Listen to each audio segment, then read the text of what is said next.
नमस्कार। स्टॉक शास्त्रा की वीकेंड गुरुकुल सीरीज में मैं आप सभी का हार्दिक स्वागत करता हूं। उम्मीद करता हूं कि आप लोग का वीकेंड काफ़ी अच्छी तरह से बीत रही होगी। ये जो वीडियो होने जा रहा है, ये वीडियो मात्र 10 से 15 मिनट का होगा, उससे भी कम में हम लोग प्रयास करेंगे कि ख़त्म कर देने का। लेकिन ये वीडियो बहुत दमदार होने जा रही है, क्योंकि इस वीडियो में आप लोग को ये समझ में आएगा कि बैंक निफ्टी में किस तरह से बहुत नेग्लिजिबल रिस्क रख के हम लोग ट्रेड कर सकते हैं, और ट्रेड करके एक ऐसा अपने आप को ऐसा स्थिति में पहुंचा सकते हैं जहां से कि हम लोग को काफ़ी ज़्यादा फायदा हो सके। आप सभी को पता है कि बैंक निफ्टी कहिए, चाहे तो निफ्टी कहिए, चाहे तो स्टॉक मार्केट कहिए, ये एकदम अनप्रेडिक्टेड जगह है। लेकिन हम लोग को इसी अनप्रेडिक्टेड जगह में काम करके ही पैसा बनाने का हम लोग को पड़ा रहता है। हम लोग जो है पैसा बनाने का प्रयास करते हैं। तो अब चलिए शुरू करते हैं।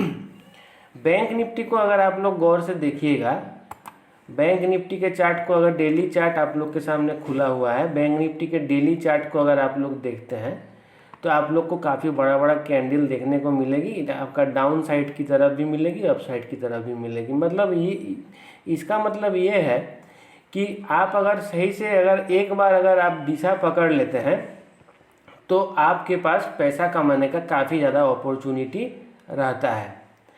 तो इसी को काम में लगा के, इसी को यूज करके हम लोग बैंक निफ्टी में एक ऐसा स्ट्रेटेजी बनाए हैं जो स्ट्रेटेजी यूज करने से नुकसान काफ़ी कम होता है। और हम लोग इस स्ट्रेटेजी को इम्प्लीमेंट करने के लिए ऑप्शन का सहारा लेंगे, क्योंकि ऑप्शन इस स्ट्रेटेजी में बहुत खूबसूरत रूप से फिट बैठता है। तो ये जो स्ट्रेटेजी है, इसको हम लोग पेयर ट्रेडिंग का नाम दिए हैं। ये एक्चुअली पेयर ट्रेडिंग है। आप सभी को पता होगा कि पेयर ट्रेडिंग के अंदर एक को खरीदना पड़ता है और एक को बेचना पड़ता है। लेकिन इसमें हम लोग जो स्ट्रेटेजी बतला रहे हैं, इसमें हम लोग दोनों खरीदेंगे। हम लोग कॉल भी खरीदेंगे और हम लोग पुट भी खरीदेंगे। एक बात ज़रूर आप लोग के साथ हम बतलाना चाहते हैं कि पेयर ट्रेडिंग करना है तो काफ़ी आसान, लेकिन इसमें टाइमिंग काफ़ी इम्पोर्टेंट रहता है।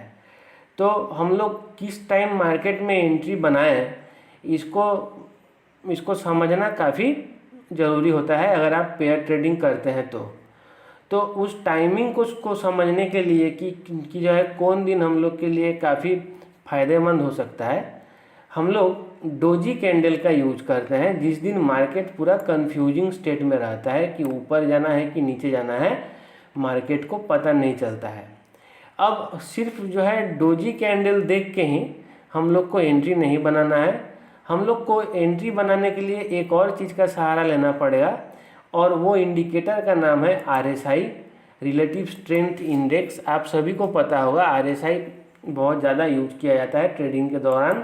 तो चलिए हम लोग RSI को भी लगा लेते हैं, और RSI का हम लोग थोड़ा सा सेटिंग बदल देते हैं। इसका जो ओवरबॉट जोन है, इसको हम लोग 80 से 50 कर देते हैं, और इसका जो ओवरसोल्ड जोन है, इसको हम लोग 20 से 50 कर देते हैं। और कुछ हम लोग को चेंज करने का ज़रूरत नहीं है, पीरियड 14 ही रहेगा। अभी अगर आप लोग ध्यान से देखते हैं तो आप लोग को दिखेगा, जिस दिन बैंक निफ्टी के अंदर एक डोजी कैंडल का फॉर्मेशन हुआ है, मैक्सिमम डे RSI अपना 50 के आसपास ही आ चुका होता है। तो हम लोग इसी को इस्तेमाल करेंगे। हम लोग डोजी कैंडल का इस्तेमाल कर रहे हैं ये समझने के लिए कि मार्केट का क्या कंडीशन है, अप साइड है कि डाउन साइड है, ये पता नहीं चल रहा है। मार्केट कंफ्यूज्ड है, कॉल और पुट दोनों का रेट घटा हुआ है। ये दिन आइडियल रहता है हम लोग को कॉल चाहे तो पुट बाई करने के लिए।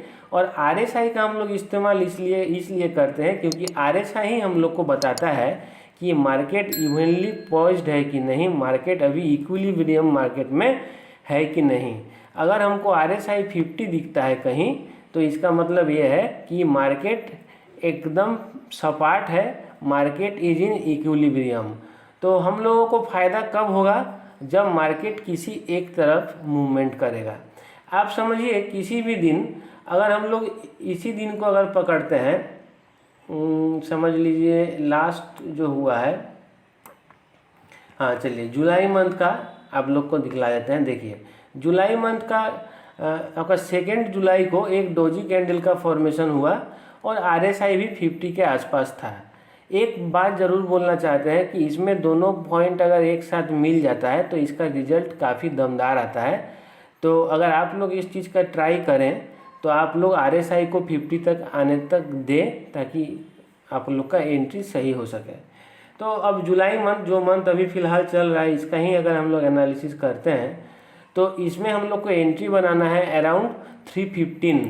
तो 315 को हम लोग चलते हैं और देखते हैं 2 जुलाई को 315 में मार्केट कहाँ पे था। 2 जुलाई 315 मार्केट किधर था हम लोग देखने का प्रयास कर रहे हैं। तो हम लोग चलिए 315 हम लोग जो है 2 जुलाई में पहुंच चुके हैं और 315 को हम लोग को मार्केट को देखना है। तो आप देखिएगा ये जो आपका 245 315 हम लोग को लगभग 34,800 के आसपास हम लोग को बैंक निफ्टी दिख रहा था। और इसका डेली कैंडल जो है वो ये बतला रहा था कि यहाँ प्राइस का के अंदर एक कन्फ्यूजन क्रिएट हो रहा है और RSI भी 0 बन रहा है। ये RSI भी 50 के ऊपर है। तो हम लोग अगर 34,800 का कॉल खरीद लेते, 34,800 का मंथली कॉल खरीदते और 34,800 का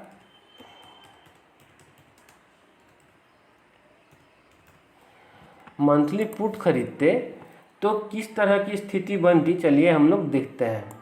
अगर हम लोग 2 जुलाई को अगर हम लोग बैंक निफ्टी का 34,800 का अगर कॉल खरीदते तो 315 को इसका क्या रेट चल रहा था अगर आप लोग देखने का प्रयास करें तो आप लोग को समझ में आएगा कि मार्केट को 315 में मार्केट उस वक्त था 721 के आसपास। तो चलिए हम लोग एक कैलकुलेटर का इस्तेमाल करते हैं और देखते हैं कि हम लोग को ख़रीदने में कितना पैसा लगता एक कॉल। तो हम लोग को एक कॉल ख़रीदने में समय ये आपका 721 रुपीज़ लगता और एक पुट खरीदने में कितना हम लोग को खर्चा बैठता है ये भी चलिए देख लिया जाए। ये पुट खरीदने के लिए हम लोग को कितना खर्चा बैठ रहा था अगर देखा जाए तो हम लोग को दिखेगा 315। तो 315 को इसका रेट था 594 के आसपास। तो हम लोग 594 में एक पुट खरीद लेते हैं। तो आप लोग देख पा रहे हैं हम लोग का टोटल जो खरीद रहा था वो खरीद रहा था आपका 1315 मतलब 1315 रुपये का हम लोग एक कॉल और एक पुट खरीद लेते हैं। और उसके बाद आपको कुछ नहीं करना है। उसके बाद आपको लिटरली कुछ नहीं करना है। आपको एग्जिट तभी मिलेगा जब ये कॉल डबल हो जाएगा। एक कॉल हम लोग कब खरीदे थे, एक कॉल हम लोग खरीदे थे 775 के आसपास। इसका मतलब इस कॉल को बुक करने का ओरिजिनल टाइमिंग रहेगा 15,000 के आसपास। और ये जो पुट हम लोग 594 मतलब 600 के आसपास खरीदे थे। तो ये पुट खरीदने का, ये पुट से एग्जिट होने का हम लोग को टाइमिंग रहेगा आपका लगभग 1200 जब आएगा तब। अब देखिए हम लोग को पता नहीं है मार्केट किधर जाएगा। हम लोग को पता नहीं है मार्केट किधर जाएगा, ऊपर जाएगा कि नीचे जाएगा, किसी को पता नहीं है। अभी भी अगर हम लोग ये दोनों कॉल और पुट को अगर होल्ड करके रखते तो हम लोग को जो खर्चा पड़ा है वो पड़ा है 1315 का। और अभी हमको यहाँ से 1154 और 111 मतलब 1265 मतलब हम लोग को अभी फ़िलहाल 50 रुपये का लॉस चल रहा है। अगर और अभी भी हम लोग के पास लगभग 13-14 दिन बाकी है। मार्केट अगर किसी भी एक साइड में अगर मूवमेंट करता है, चाहे तो थोड़ा और ऊपर जाता है चाहे तो थोड़ा और नीचे आता है, और हम लोग का जब भी ये कॉल या पुट जो भी पहले डबल हो जाएगा उसको अगर हम लोग बुक कर लेते हैं तो हम लोग जो पैसा इन्वेस्ट कर रहे हैं वो पैसा हम लोग को वापस मिल गया। अब बाकी रहा पुट। अगर हम लोग को अगर मार्केट अगर ऊपर की ओर गया तो हम लोग जो है अगर कॉल को बुक भी कर लेते हैं तो हम लोग को अपना पैसा वापस मिल गया। अब हम लोग इंतज़ार कर रहे हैं कि मार्केट थोड़ा नीचे आए ताकि हम लोग का पुट का वैल्यू थोड़ा बढ़े और ताकि हम लोग अगर निकलते भी हैं तो हम लोग को कुछ ज़्यादा फायदा हो। और अगर आप पुट को आप अगर कैरी करना चाहते हैं तो ऐसा देखा गया है बहुत समय कि कंटिन्यूअस ट्रेंड बन जाता है और मार्केट एक तरफा भागना शुरू करता है। अगर आप देखिएगा तो आप लोग को दिखेगा ये आपका सितंबर मंथ में एक बार ऐसी इस तरह का परिस्थिति बना था जब आपका बैंक निफ्टी आपका 22,808 से गिरते गिरते आ गया था लगभग 20,404, मतलब लगभग 2,400 पॉइंट का फॉल देखने को मिला था।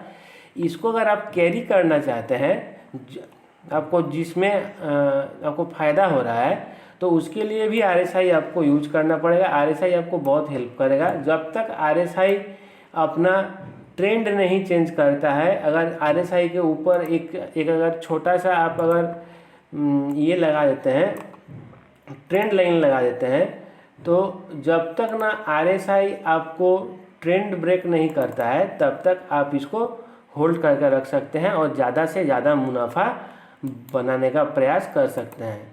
इस तरह से अगर आप पेयर ट्रेडिंग करते हैं तो आपको नुकसान न के बराबर है। और अगर आप अगर ट्रेंड को अगर पकड़ के अगर चलना शुरू कर दिए कुछ इस तरह से, तो आप लोग देख पा रहे हैं कि मार्केट जब यहाँ से उठने के बाद लगभग आपका 32,328 से लेके आपका 35,520, इसका मतलब लगभग 3,000 पॉइंट का अप मूवमेंट भी दे जाती है। तो उस स्थिति में आपका बहुत बड़ा तगड़ा फ़ायदा हो सकता है। उम्मीद करते हैं आप लोग को ये वीडियो समझ में आया होगा। अगर आप लोग को समझ में नहीं आया है तो आप लोग कमेंट कीजिए, हम लोग प्रयास करेंगे आप लोगों को और इलेबोरेटली समझाने का। और अगर आप लोग को पसंद आया तो आप लोग हम लोग के चैनल को सब्सक्राइब कीजिएगा, लाइक कीजिएगा और शेयर कीजिएगा। इसी उम्मीद के साथ आज के लिए बस इतना ही। अब मिलते हैं कल शाम में, तब तक के लिए धन्यवाद। Thank you for watching.